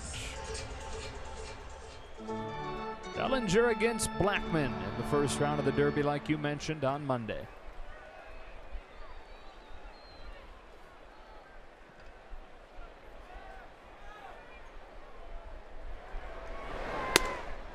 That's a strike. The home run yesterday, technically his first opposite field home run of the year. Twitter has already reminded me he hit one to the opposite field against Pittsburgh, but it was classified officially as to center. So it's to the left of center, but didn't go down in the books as an opposite field homer. By the books, his first opposite field home run.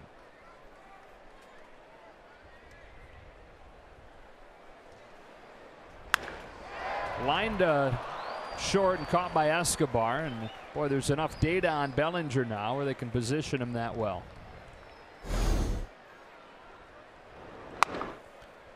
It's just really hard, and you hit it at the pitcher, so you don't really see the fielder if you're Cody.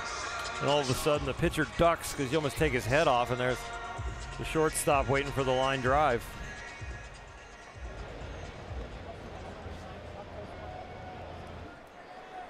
So now Barnes, who's 0 for 2 today. Danny Duffy, 8 strikeouts. He's allowed the 4 runs on 5 hits. A solo shot from Turner, a 2-run homer from Turner. The run came on a base hit from Logan Forsythe.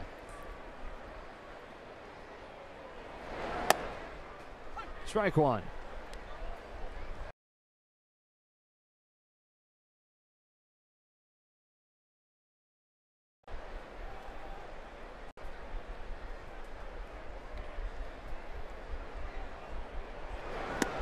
Strike 2.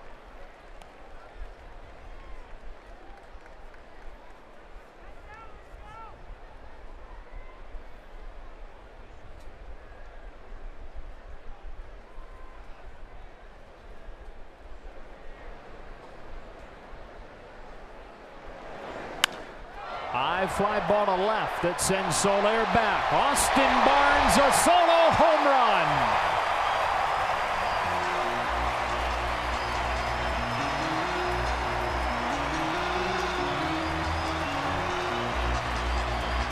Third Dodger home run of the day, the 5th for Barnes this year. The lead is 5-2. This is an Arco top tier play. Austin Barnes, we've seen this a lot this year. In his 5 home runs, he usually has to supply the power. Sees a lot of off-speed pitches down, and all of a sudden he's able to not only get them lifted, but to hit them a long way. Jock's still working on his dance moves. It's evolving. We're going to need a few more home runs for him to really get good at it. That shows you how long his dance moves have come. There's been a lot of home runs for him to work on it. Here's an 0-1 to Kike Hernandez. Inside for a ball. Kike might be the best dancer on the club. He's got a hit right now. Yasiel Puig is on line 1. Okay, so we have a dance off. We'll get Kelly to arrange that. 1-2. Clayton Kershaw made his case the other day during the dugout interview. Somebody was tweeting about that, and Alan Kershaw responded with, "Those are the moves that I fell in love with."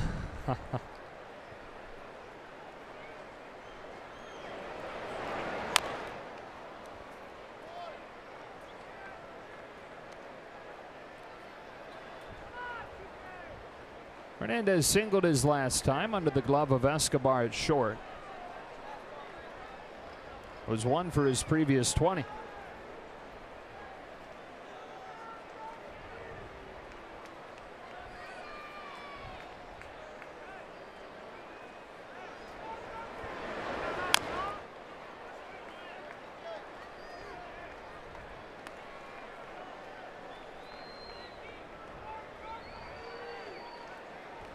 For Danny Duffy, it's not been a problem getting ahead. And while he has 8 strikeouts, he has had some problems finishing hitters off. 3 of the home runs that he's allowed, all 3, have come while he's been ahead in the count. That one's flied to right. Bonifacio is there. And that does it for the Dodgers in the 6th. Austin Barnes gets involved in the power. The 3rd Dodger home run of the day. First 2 from Turner. This one from Barnes. Great catch on a beautiful Sunday.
All-Star theme Land Rover Performance Spotlight. Don Sutton, who is the record holder in many categories in LA Dodger history. 4 All-Star appearances for him, and he's the only Dodger pitcher to win an All-Star MVP. So during the 1977 season, such a good Dodger team that year. Alcides Escobar leads off the 7th against Kershaw and takes ball 1.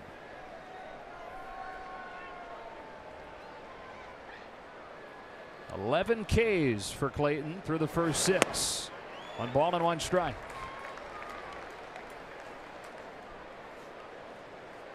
Early in the season, we talked about how his slider might be a little too hard to be the most effective that he would want it, but boy, the slider's been awesome today.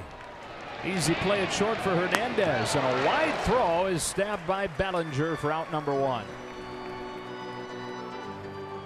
This is remarkable. 49-0 this team, and leading after 5 innings. That is the longest winning streak to begin a year when leading after 5 in baseball history. It says a lot about your starting staff setting it up, your offense getting you way out in front usually, but then really mostly the bullpen shutting people down consistently, and that's the #1 bullpen in the National League that the Dodgers have. Here's an 0-1 to Soler. Curve, caught the corner, strike 2.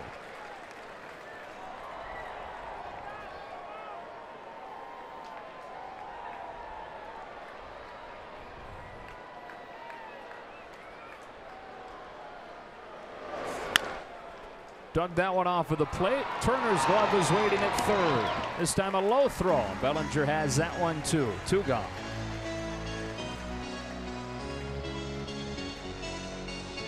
So 6 2/3 are all on 80 pitches today. Got the All-Star break off. He'll go to it and watch. Dave Roberts talking about that he will not pitch in Miami in the first series, so Clayton will have a nice week off. So they can push him and his pitch count here today, even though it's hot. Drew Butera. Strike 1. This pace right here, you might see him throw a complete game, which the Dodgers don't have this year. And with Kenley Jansen in the bullpen, but probably will get an inning or at least a few outs in the All-Star game. They could rest him knowing he'll get some work in Miami. Butera flies it off of the hands to Thompson in center, and a 1-2-3 seventh inning for Kershaw. We stretch one final time in this first half. 5-2 Dodgers.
Series at least of the second half. Saturday, July 22nd, the Braves are here, and after the game you can stay and watch 42, a true story of an American legend, courtesy of Fandango, up on Dodger Vision here. Dodgers.com/movies to learn more.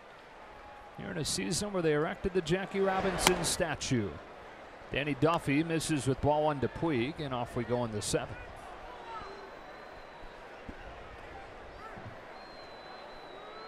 Yasiel is 0 for 2 in this one.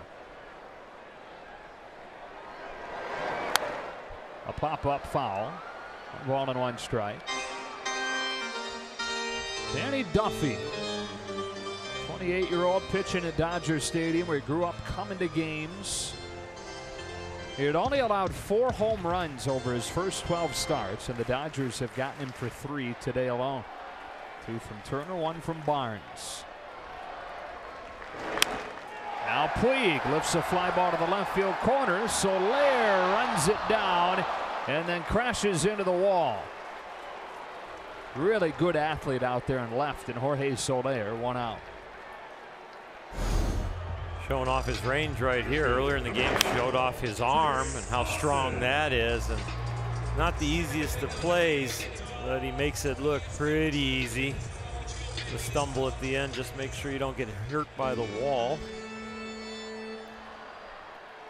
Headed out in that corner like that, just ask Andrew Toles how dangerous that can be. It's where Tolesy suffered the torn ACL earlier this year. 1 out for Thompson. And Duffy pours in a strike. Successful ACL surgery for Toles. Targeted to come back next year. Thompson tripled and scored the Dodgers' second run. Here he cracks one to the hole at short. Escobar across his body with a nice play. Back-to-back dazzling defensive plays for the Royals, a team that has been known for its defense during this recent run of success. Strong arms and a lot of speed out there for them.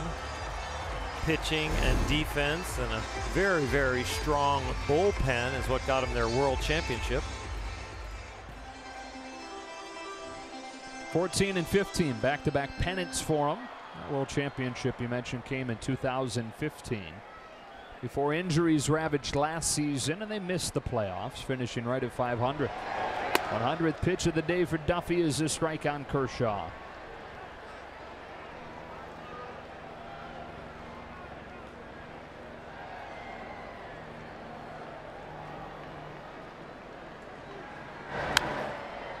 Oh, and 2.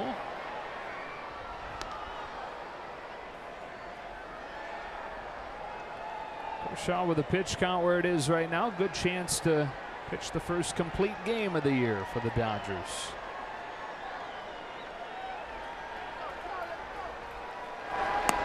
Duffy gets him looking to finish the 7th. Some impressive stuff from Duffy today, but the Dodgers have the upper hand overall.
Sportsnet LA is brought to you by Nissan. Choose Nissan today for great offers on our most exciting lineup ever. Shop ChooseNissan.com. And by Carl's Jr. Jalapeno double cheeseburger, only $2.49 at Carl's Jr. Those are the 1909 Pittsburgh Pirates. Why in the world are we showing you a picture of the 1909 Pittsburgh Pirates? Well, the Dodgers right now are on pace to be the first National League team to win 109 games since the 1909 Pirates won 110 and beat Ty Cobb and the Tigers in the World Series. That's a very interesting statistic, and it's a wonderful goal. But Dave Roberts will tell you, I don't care about pace. I care about winning the baseball game today. Yeah, and it's not one of those things where you expect this team to keep up the pace that it's on right now, having won 25 of 29 and the 60 and 29 first half. Brandon Moss pinch hitting here. Won't last long. Turner's got it for the first out of the 8th. And that's not to say this team's still not going to be by far the best in the National League. It's just a 109 win pace. It hasn't happened in 110 years or so. They let Clayton pitch every day. They could do it. Yeah. I don't think that's going to happen. Top 109. Yeah. Dodgers actually haven't had a team win more than 95 games since 1977. Whit Merrifield at the top of the order takes ball 1. 77 team won 98 games.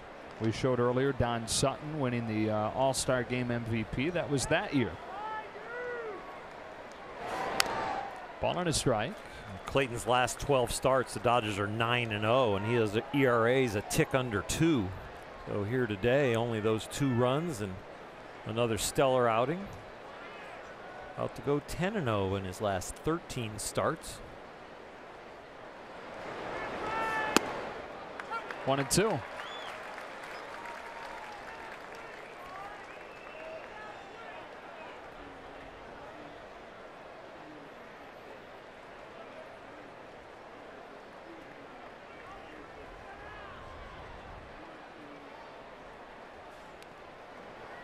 2-2.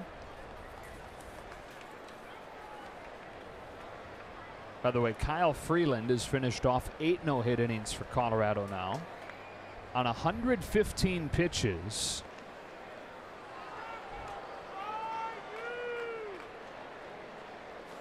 Kershaw has a dozen as he sits down Merrifield.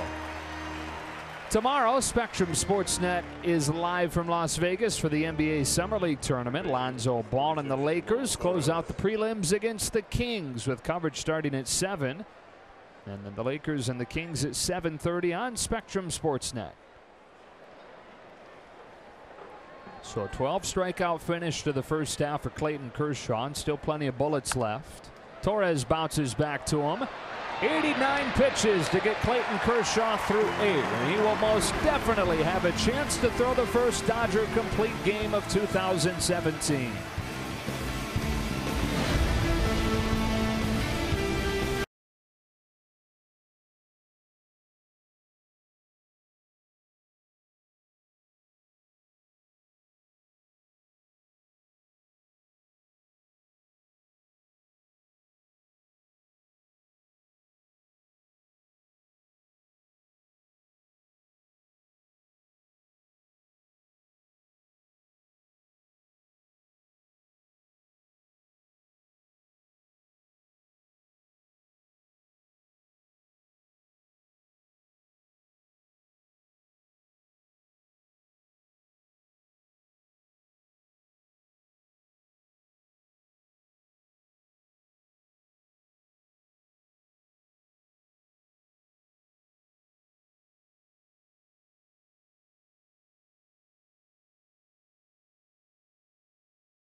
Sure to stay tuned for Access Sportsnet post-game presented by your Southern California Nissan dealers. I promise to have all the sweaty interviews, and they'll stay nice and cool there in the studio, getting you all covered with the highlights. Yeah, always perfect in studio temperature-wise. I don't care what the temperature is out here, though. It's been pretty much perfect. Dodgers 38-11 in this ballpark, trying to make it 18 wins out of their last 19 home games to finish the half. And here is Al Albuquerque on to pitch the bottom of the 8th. Top of the Dodger order, Logan Forsythe to lead it off. Strike one. Albuquerque, the only big leaguer to have his name start at his left hip and finish on his right hip.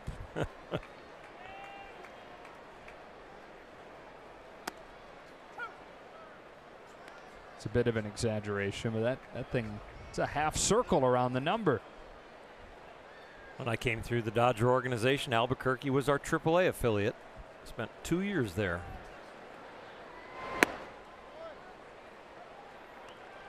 A little easier to have that on the front of the uniform, though, the script, as opposed to trying to wrap it around a number on the back. We just had the Dukes, the Albuquerque Dukes, so they shortened it.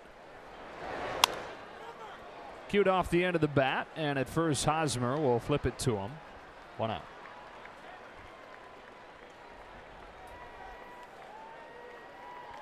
He was caught a few years back by Jared Saltalamacchia, and it was the longest battery in terms of letters and last names ever. Albuquerque and Saltalamacchia.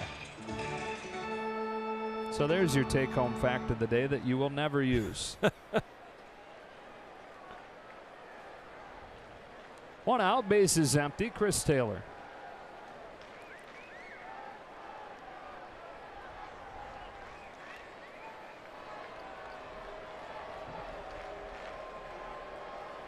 Crowd of 41,524 has braved these hot conditions today to come out here for this one.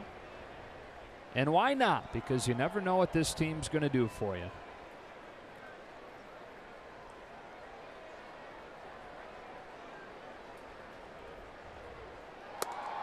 One and one. What the team has done for them and what the fans have done for the guys. They talk about it all the time, the support, and what a joy it is to play here in LA. And it'd be very special if they could continue winning throughout this year all the way to the end.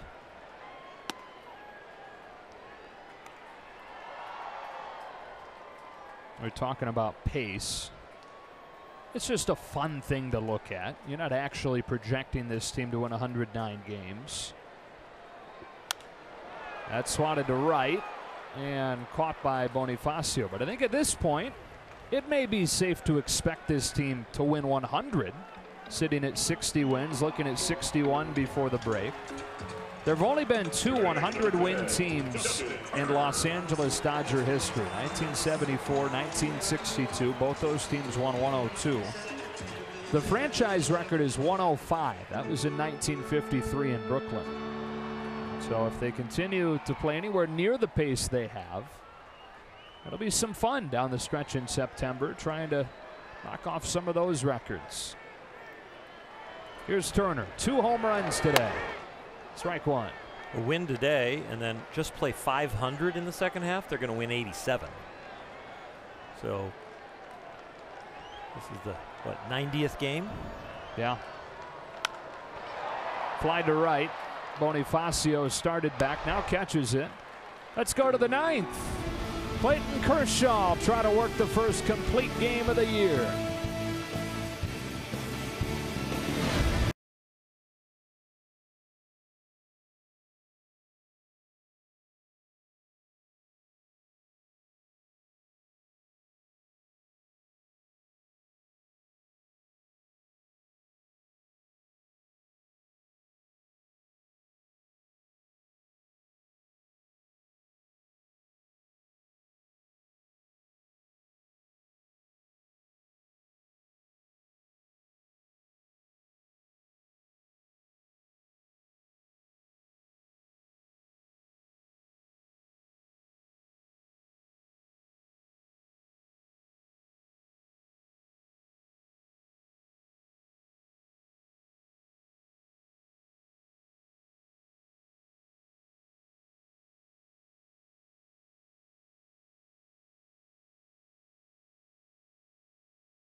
At LA is brought to you by BMW. See a Southern California BMW Center today for exceptional offers or visit SoCalBMW.com. Celebrate Bellinger's appearance in the T-Mobile Home Run Derby with a Bellinger Bobble Pack. Limited time offer. It ends after the All-Star break, so you have through Thursday, but it includes a ticket to each of the Dodgers' 5 remaining bobblehead games at a 35% savings in honor of Cody's uniform number. You also get a limited edition Cody Bellinger t-shirt. Sounds like a heck of a deal. Go to Dodgers.com/mini plans to learn more. Clayton Kershaw out there looking for the first Dodger complete game of the season. I made a mistake on my math last inning. If they play 500 in the second half, they win today. 97 wins. At a 500 pace for the rest of the year. Just 500 after the win today. Lorenzo Cain hits the first pitch that he sees to center. 1 pitch and 1 out for Kershaw. We want to focus on Kershaw down the stretch here, so quickly to let you know, Kyle Freeland gave up a leadoff single to Melky Cabrera in the 9th inning, or a 1-out single, so he finishes 2 outs away from a no-hitter. Would have been just the second Rockies no-hitter all time. The pitch count was getting way up there. And so there is a long-term silver lining on it. It was the 126th pitch. So maybe there's not a silver lining. Hosmer back up the middle. 2 pitches, 2 outs, and Kershaw 1 out away from finishing the first half with a complete game. Clayton Kershaw's pitch count a little different than the one in Colorado, 91. He could continue on another 2-3 innings the way he's been going, but he's not going to have to. He just needs 1 out. 24 complete games in his career. His last one came last May. Bonifacio takes a strike.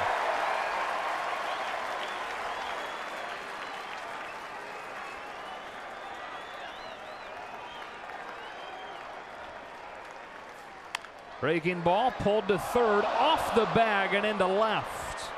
Bonifacio has his way to second with a double.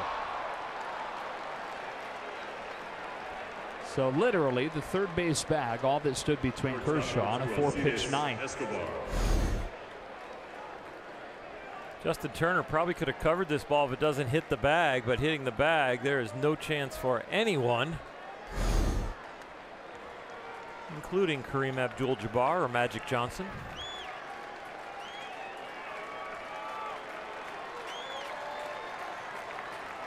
Escobar now. Kenley Jansen is warming, by the way. As euphoric as this might feel right now, the Royals are 1 batter away from bringing up the tying run. A little bit low, ball 1.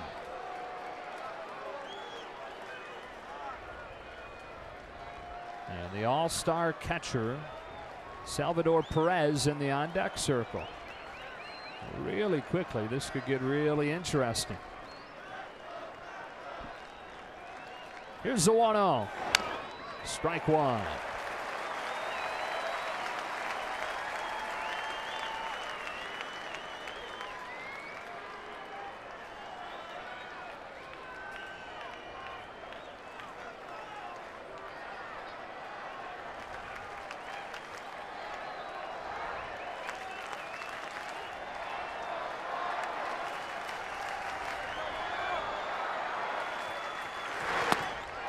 Two and 1.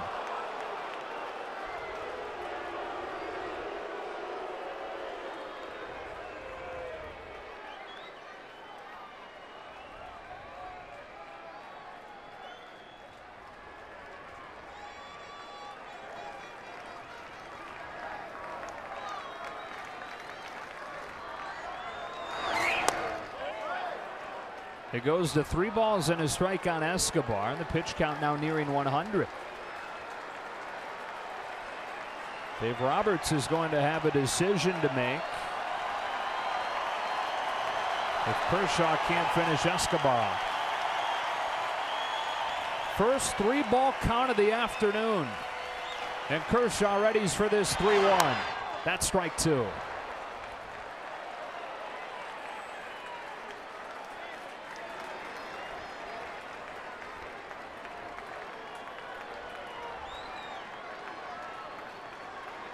Could be the first complete game of the year for the Dodgers, and he could do it under 100 pitches. That would be icing on the cake.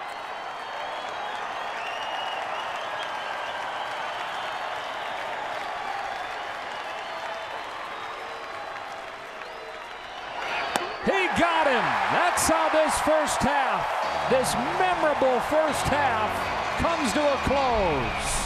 A Clayton Kershaw complete game to give the Dodgers their 6th consecutive win, their 26th out of their last 30, as they steamroll their way to the best record in the majors at 61 and 29. 13 strikeouts today for Clayton. His 14th win of the first half against only 2 losses. An all-star and a well-deserved rest for him. And he is our Lexus player of the game with his 13 strikeouts, beating Kansas City. Dodgers have not lost a Kershaw start since May 1st. They finished the first half by winning 18 of their last 19 home games. And Kershaw and 5 others will head to Miami to represent the Dodgers in the Midsummer Classic. By run differential, this is the most dominant first half in the history of the All-Star game, going back to 1933. What does the second half have in store? I know we can't wait for Friday in Miami. Enjoy your break. For Oral and Kelly and the rest of our crew, Joe Davis sending you to Access Sportsnet, brought to you by your Southern California Nissan dealers.